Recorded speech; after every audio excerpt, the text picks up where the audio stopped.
Okay, guys, welcome back. We're not going to waste any time. We're going to get right into this one. We've got ATN Socke playing against Complexity's Hart, and we've got some interesting information on Hart. Maybe the first time you've ever heard of him, maybe the first time you've ever seen him, especially if you're new to StarCraft, but we're going to get into that in just a second, right after player intros. So you can see here, spawning in the southeastest position, Socke. He will be facing off against a player, as I said, you may not be familiar with, known as Hart. Yeah, Complexity Hart.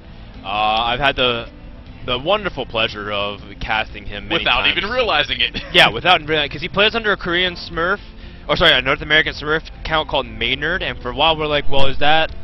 That's not the original Maynard, the one who went to Korea to train. We're like, no, it's not the original foreigner Maynard. But it was indeed TSL Hart at the time. And then he got picked up by Complexity as one of 3 Koreans, along with Nada and Killer. So he's a really good Terran. Really good Terran. He actually beat Hug earlier today on main stage. He's a little under the radar in terms of maybe popularity. However, has the chops definitely to play. I believe he qualified for Code A. I think it's Season 1, I want to say. I think he beat the best to qualify, so definitely has some chops. Good to see him out here at this tournament, doing well. So, question once again, Socke, a very good player when he's in his element, especially in Europe, has a bit of an issue when it comes to MLGs. I don't think he's 1,000% confident or comfortable. Socke is kind of he's just an anomaly to me, just because he's capable of playing really well and just, man, that is rock solid Protoss play, and then some other times he just makes really interesting decisions, like he moves up like Colossus first and just absolutely loses his entire army, and then just absolutely falls apart. So it depends on which kind of Socke shows up today. He's capable of taking out the best, but he's also capable of making pretty big blunders, as Day9 would like to just say constantly. So we'll have to see what Socke showed up today, and I think he has a really good fighting chance. But Hart is one of these underrated Terrans, and his TVP is actually pretty good. Yeah, Socke, of course, one of those competitors that essentially hits just about every main tournament. However, not one known for winning any of those championships just yet, especially in the States. But maybe looking to turn things around here. We'll just have to see. Definitely has work cut out for him. SCV going to get in here, sneak past the Zealot, and get a good look at exactly what's going on thus far in Socke's base. Yeah, guys, keep in mind that Hart is 2-0 in his group right now. So winning this series is pretty important, because if he wants to get first in his group, he's going to need to win every single series in here in order to beat Hug. Although, I guess if he ties Hug, he technically has that advantage. So he really wants to reduce the amount of losses he has. So this is a pretty big win. At the same time, Socke, to break a huge tie, he needs to win this series as well. So we'll see whether or not Socke is able to really break out of that 3-way tie that would be for 4th place in his group. But for now, it looks like he's just going to send his Zealot one step at a time. Absolutely, Froden, and I love this. Going to get that Zealot out there, backed up with a Stalker. Very common. This is what we see most Protoss do, as they attempt to get a little bit of scout up to the top of the ramp. Going to be met by that bunker and shy away very quickly. Absolutely. So it looks like we're going to see that Socke got some pretty good information. He saw the Marines, saw a bunker, so we can assume a fast expand. Now, Antique is a map where actually you could fake that really well. You can fake and expand and go for a 1-1-1. And I've seen Terran players do that, but I mean, Hart is not the kind of Terran to do that. He actually really loves mid-game timings, as we saw on the main stage. That's how he pretty much beat Hug. And so at this point, we'll see whether or not Socke is going to respond accordingly. Looks like he's going for a robotics right after as a transition, and not the gateways normally. He's getting a little bit later, but he's getting robotics, so that's like a, I want to see what you're up to, because he doesn't know exactly what's going on. Absolutely, information critical. Look at the positioning on the Stalkers here. Any pathing that essentially Hart would try to go, one of these Stalkers would pick it up. So great early detection, and he definitely wants to be in the know. You can tell Socke is just dying for information right now.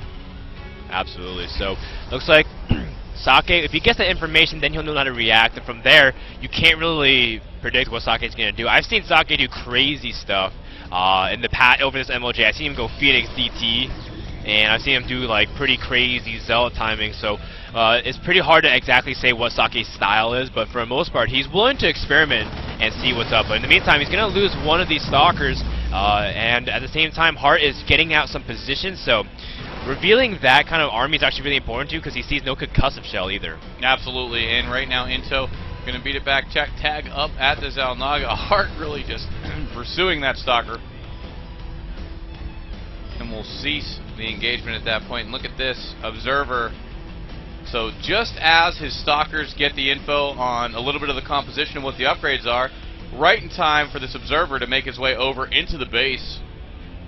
Yeah, check out exactly what's going on. Yeah, absolutely. And, you know, by just browsing through the base, he's going to be able to see really important things, just add-ons, just in general, the engineering base. So, you know, he's pretty much doing the exact standard thing. 2 tech labs and a reactor is pretty much the normal standard call here. And he sees the engineering bay as well. So his normal reaction to this much bio is to get some kind of early defense against it and get some AoE pronto, because you know, a lot of Protosses sometimes are trying to take a fast third, but in these positions on Antigua, we'll see whether or not he's able to actually try to do that. But for now, it looks like he's going for double Forge. Would not be surprised to see him either go up for some kind of Templar soon, or even just go straight for Colossus. And at this point, Socke sees also the army moving forward here, and Hart's actually getting a pretty aggressive posture. What do you think about this, Tumbo?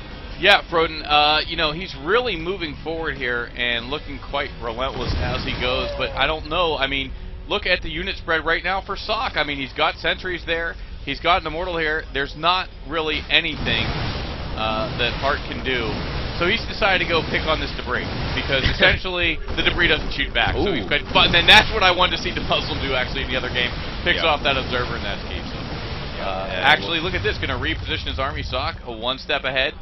Playing very well. Socke seemingly very comfortable in the matchup. Has this other Observer already tailing the army, so a lot of the information he's gathered thus far, he's responded to almost perfectly. Yeah, and you know, a huge thing that people don't really talk about in Protoss vs. Terran, and I was watching this on the main stage with Tastes Artosis Casting and JP and Rob Simpson were talking about, is a lot of times as soon as the Observer dies, both Terran and Protoss actually don't know where their armies are. It's kind of a weird moment until they scan or get an Observer out.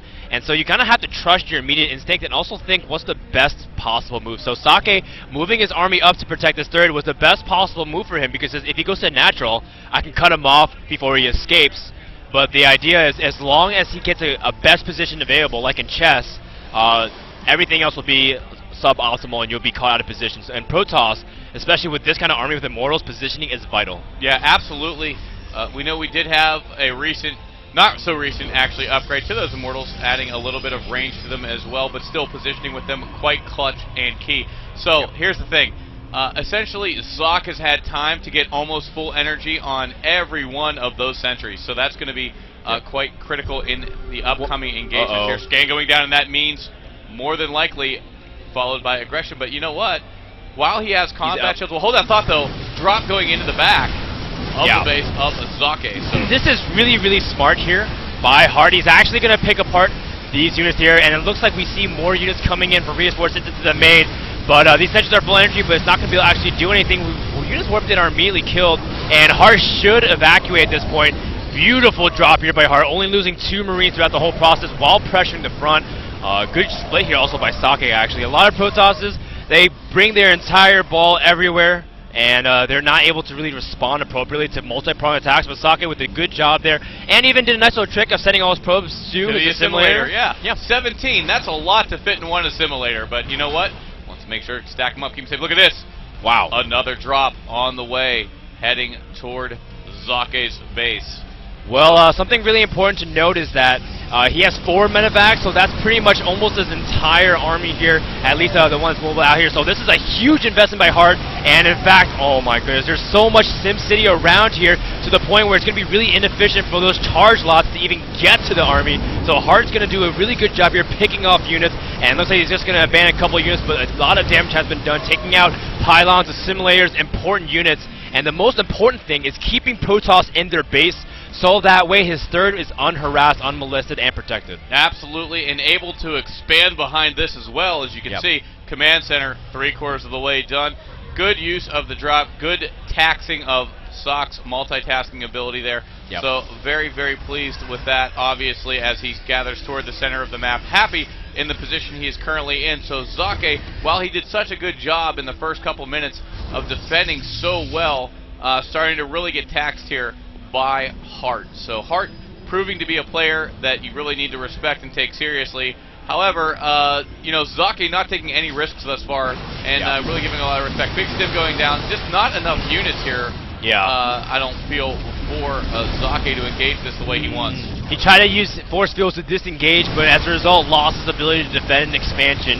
And it looks like right now, Socke was waiting for crucial upgrades like +2 to finish, but that's not going to be any actual consequence, because right now Hart's got such a large quantity advantage.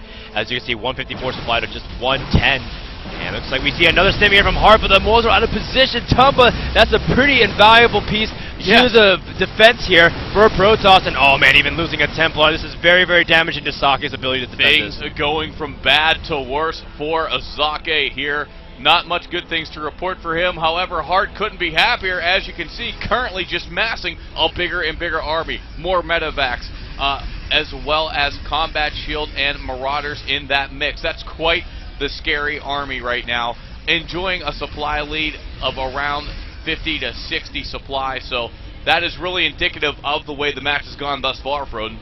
Yeah, and we do see that Hart is just controlling the map whichever way he pleases. He's still up in one base, so Socke can't stay like this forever. Staying one base down to the Terran is not what you want to do. Looks like he's going to meet the army in the middle, but I think he just got one glimpse of the army and decided to back off, because that's a huge ball of Marines and Marauders.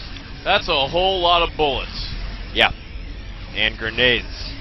So essentially right now, Socke just trying to secure his third any way possible. Again, about a quarter of the way done, and you can bet that Hart doesn't want to let it happen. Here we go. Guardian Shield pops. Feels like this moment. Charlotte in the front, of course. Soccer's behind. One Immortal there. Feedback's going down, but just too much stuff right now for Hart.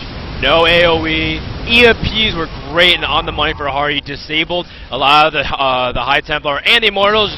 GG. GG, as you said.